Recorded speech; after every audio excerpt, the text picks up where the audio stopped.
नमो बुद्धाय। आप सभी लोगों को कहानी, ये स्टोरी एक बहुत बड़े जम्मू द्वीप पर जन्मे अनाथ पिंडक की है। आज तक जम्मू द्वीप पर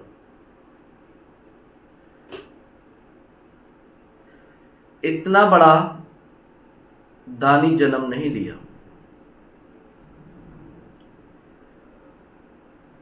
बचपन का नाम सुदत्त।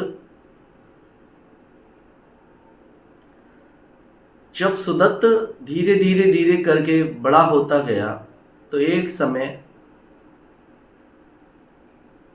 अनाथ पिंडक नाम से वो जाना गया। जनपद श्रावस्ती का निवासी था, का बहनोई था।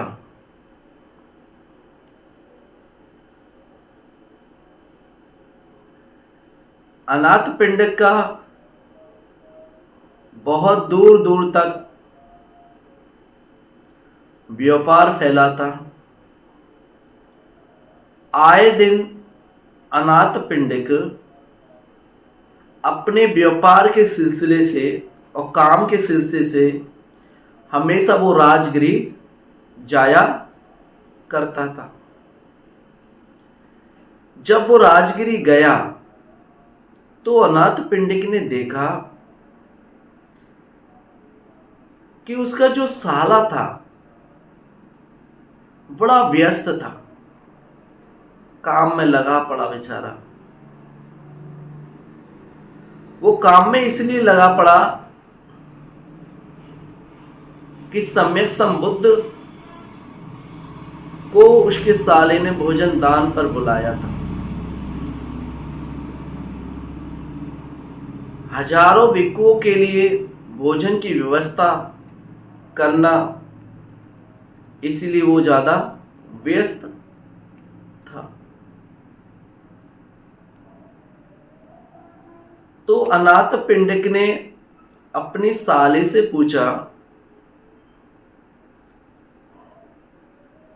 ऐसा आभाव हो रहा है मुझे कि आप विशाल कोई यज्ञ कराने वाले हैं।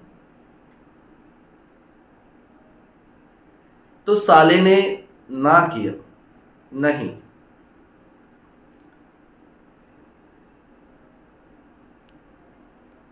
तब आप कि यहाँ कोई शादी विवाह है, इसकी जोर शोर से जो तैयारी जो चल रही है। तो साले ने कहा ना।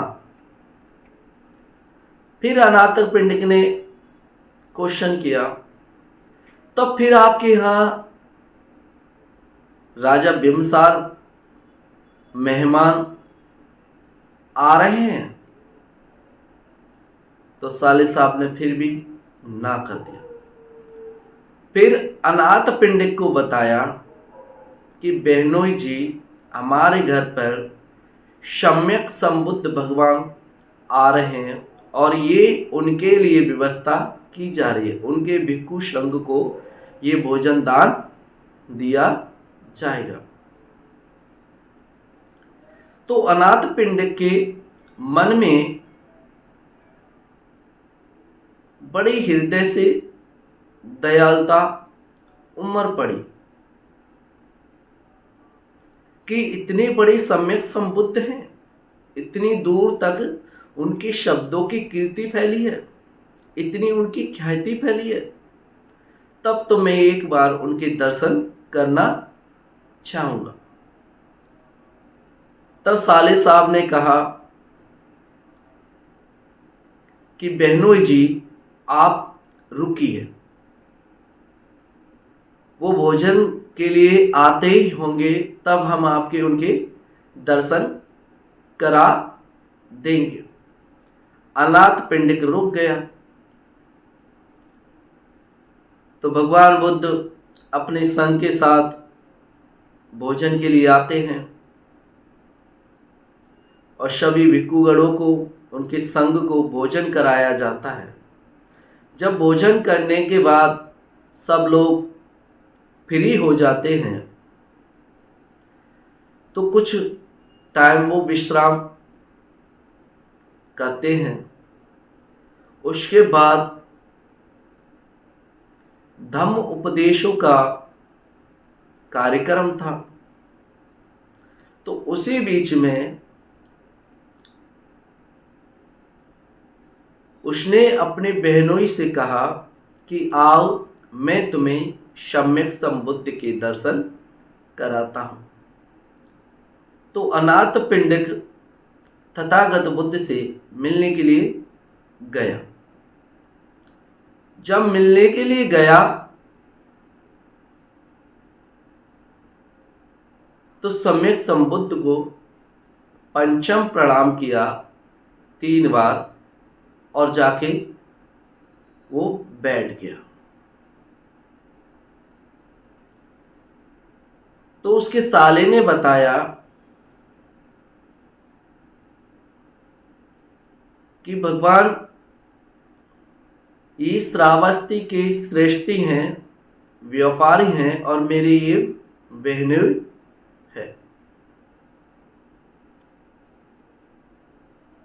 तब जाके अनाथ पिंडिक का परिचय हुआ। तो भगवान को देख के वो बड़ा प्रसन्न हुआ, बड़ा खुश हुआ। इतना खुश हुआ कि उससे रहा नहीं गया और सम्यक संबुद्ध के सभी भिक्षुओं को उसने आमंत्रित कर दिया कि शास्त्रा कि आप हमारे गृह जनपद श्रावस्ती में भी आप आए। तब भगवान ने कहा कि सृष्टि वहां पर एक वन है, बगीचा है, उसे हम लेने में असमर्थ हो गए। क्या तुम उस वन को हमारे चारिका के लिए, हमारे रहने के लिए, हमारे बिहार के लिए हमें उपलब्ध कराओगे?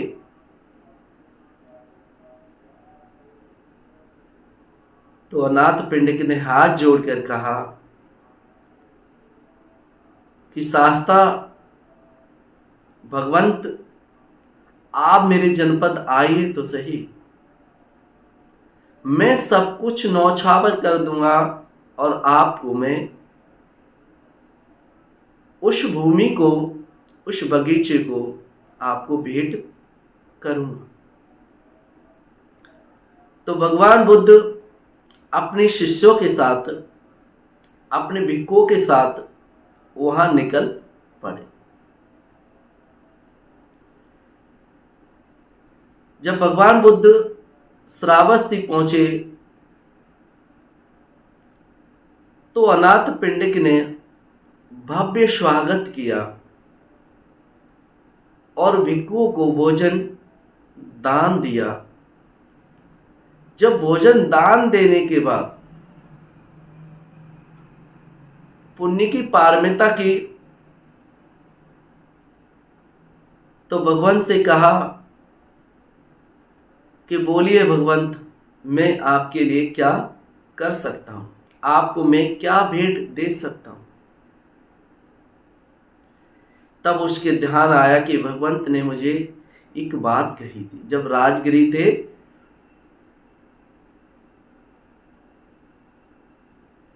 तो उसने अपने मन मुताबिक श्रावस्ती के राजा से संपर्क साधा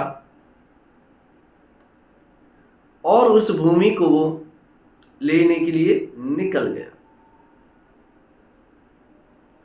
राजा ने पहले तो आनाकानी की कि अनाथ पिंडिक इस भूमि को ले ना पाए,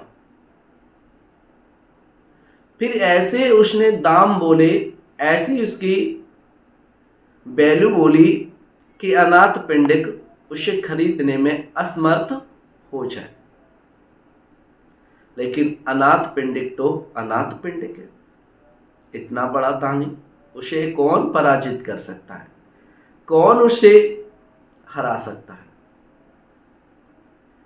तो कहा कि महाराज बस आप इसका मूल्य बोलिए। तो राजा ने उसे पराजित करने के लिए अनाथ पिंडिक से कहा कि अनाथ पिंडिक, क्या तू इसमें सोने के सिक्के बिछवा सकता है? इतना मुझे धन चाहिए।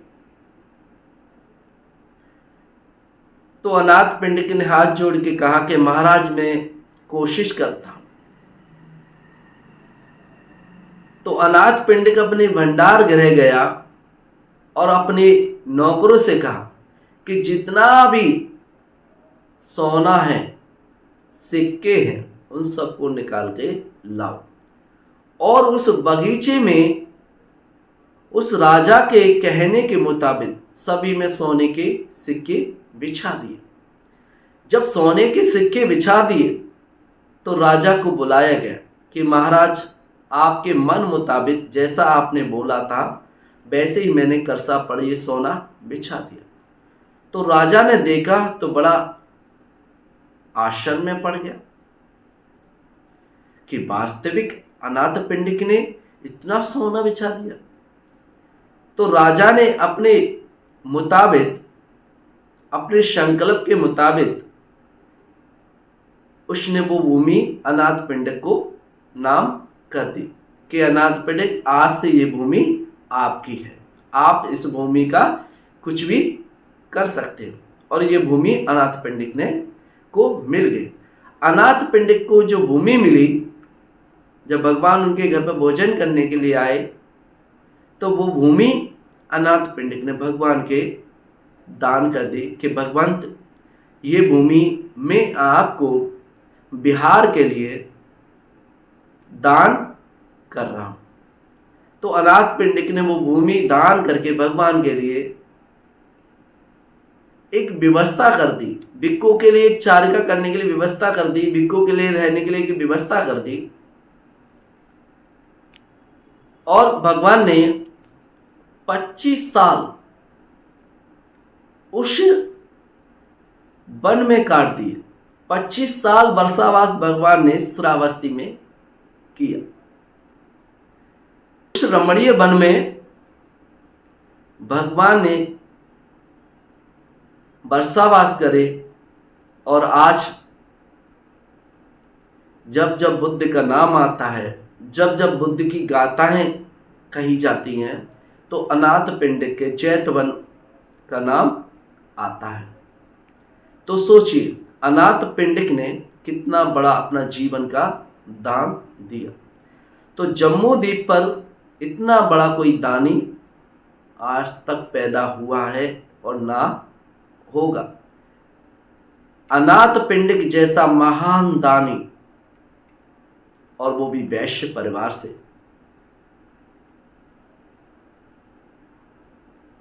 और आज अनाथ पिंडिक धन्य हो गया, महादानी बन गया, कर्म का फल उसको प्राप्त हो गया।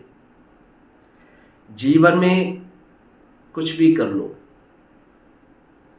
किसी को कोई याद नहीं किया जाता है।